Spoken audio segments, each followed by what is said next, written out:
শীত শুক আপাতত শেষ, ফের আবহাওয়ার মুড সুইং। পূবালি হাওয়ার হাত ধরে ঊর্ধ্বমুখী হলো ভারত, আর এক ধাক্কায় 4 ডিগ্রি বেড়ে আজ কলকাতার সর্বনিম্ন তাপমাত্রা 16 ডিগ্রি সেলসিয়াস। আবহাওয়া দফতর জানিয়েছে যে আজই বঙ্গোপসাগরে উচ্চচাপ বলয় তৈরি হবে।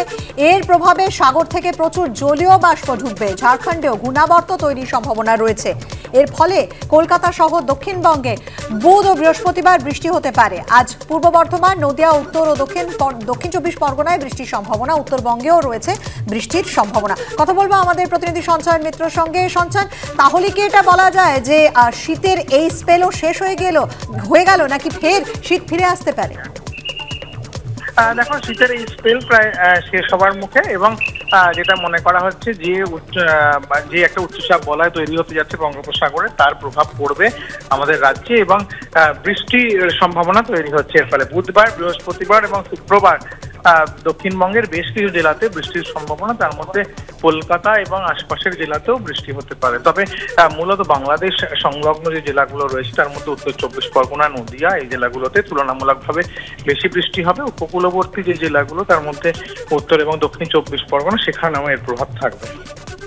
ধন্যবাদ সঞ্চয়ন। এদিকে 2022-এর প্রাথমিকে নিয়োগের জটিলতা কাটল। গতকালই সুপ্রিম কোর্ট বিচারপতি অভিজিৎ গঙ্গোপাধ্যায়ের নির্দেশেই মান্যতা দিল। 2022-এর প্যানেল প্রকাশে স্থগিতাদেশ প্রত্যাহার করে নিল সর্বোচ্চ আদালত। ফলে প্রাথমিকে 11,765টি শূন্য পদে নিয়োগে আর কোনো বাধা থাকল না। অবশেষে জট কাটল 2022-এর প্রাথমিকে নিয়োগ প্রক্রিয়ায়। বিচারপতি অভিজিৎ গঙ্গোপাধ্যায়ের নির্দেশেই মান্যতা দিল সুপ্রিম কোর্ট। 2022-এর প্যানেল প্রকাশে স্থগিতাদেশ প্রত্যাহার করে নিল সুপ্রিম কোর্ট। ফলে নিয়োগে আর কোনো বাধাই রইল না। 2022 সালের 29শে সেপ্টেম্বর বিজ্ঞপ্তি দিয়ে প্রাথমিক শিক্ষা পর্ষদ জানায়, টেট উত্তীর্ণ যেসব প্রার্থী 2020 থেকে 2022 সালে ডিএলএড প্রশিক্ষণের জন্য ভর্তি হয়েছেন তারা চলতি নিয়োগ প্রক্রিয়ায় অংশগ্রহণ করতে পারবেন। পর্ষদের এই সিদ্ধান্তের প্রতিবাদে হাইকোর্টে মামলা করেন সৌমেন পাল সহ কয়েকজন প্রশিক্ষণপ্রাপ্ত চাকরি প্রার্থী। তাদের প্রশ্ন ছিল, যেখানে পর্যাপ্ত প্রশিক্ষণপ্রাপ্ত প্রার্থী রয়েছেন সেখানে কেন প্রশিক্ষণরত প্রার্থীদের সুযোগ দেওয়া হবে? কিন্তু বিচারপতি অভিজিৎ গঙ্গোপাধ্যায় সেই আবেদন খারিজ করে দিয়ে প্রাথমিক শিক্ষা পর্ষদের সিদ্ধান্তই বহাল রাখেন। অর্থাৎ প্রশিক্ষণপ্রাপ্তদের পাশাপাশি প্রশিক্ষণরতরাও নিয়োগ প্রক্রিয়ায় অংশ নিতে পারবেন। এই নির্দেশকে চ্যালেঞ্জ করে ডিভিশন বেঞ্চে যান প্রশিক্ষণপ্রাপ্তদের একাংশ। একাধিকবার শুনানির পর 2023 সালে সেই মামলায় বিচারপতি অভিজিৎ গঙ্গোপাধ্যায়ের নির্দেশ খারিজ করে দেয় হাইকোর্টের তৎকালীন বিচারপতি সুব্রত তালুকদার ও বিচারপতি সুপ্রতিম ভট্টাচার্যের ডিভিশন বেঞ্চ। এরপর হাইকোর্টের এই নির্দেশ চ্যালেঞ্জ করে প্রশিক্ষণরতদের একাংশ দ্বারস্থ হন সর্বোচ্চ আদালতে।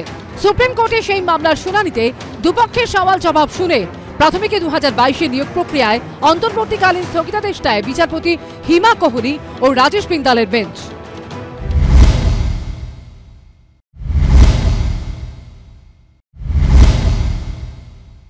ওনারা এটা একটা বাহানা দিচ্ছিলেন, এখন আর অজুহাত চলবে না, এবার করে দেখাতে হবে। যে ছেলেমেয়েরা বসে বসে জীবন কাটিয়ে দিচ্ছে, যৌবন চলে যাচ্ছে পড়াশোনা করে পাস করার পরেও, তাদের তো কমপক্ষে চাকরি দিয়ে দেখান। পাশের রাজ্য দিয়ে দিয়েছে বিহার। মুখ্যমন্ত্রী চান চাকরি দিতে, শিক্ষকের নিয়োগের জট যাতে খুলে যায়। কিছু কিছু জায়গায় কোনো কারণে আইনের জট ছিল, কিছু ক্ষেত্রে জোর করে সেই জট তৈরি করে রাখা হয়েছিল।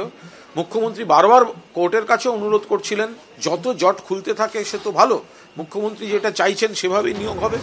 চলতি বছরের 22শে জানুয়ারি প্রাথমিক শিক্ষা পর্ষদকে কত শূন্য পদ রয়েছে, কতজন যোগ্য বলে বিবেচিত হয়েছেন তার খসড়া প্যানেল আদালতে পেশ করার নির্দেশ দেয় সুপ্রিম কোর্ট।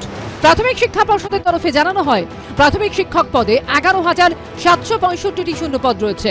রাজ্য সরকারও প্যানেল প্রকাশ করে দ্রুত নিয়োগ করতে চাইছে। এরপরই সোমবার নিয়োগ প্রক্রিয়ার উপর থেকে স্থগিতাদেশ তুলে দিল সুপ্রিম কোর্ট। সৌভিক মজুমদারের রিপোর্ট, এবিপি আনন্দ, কলকাতা।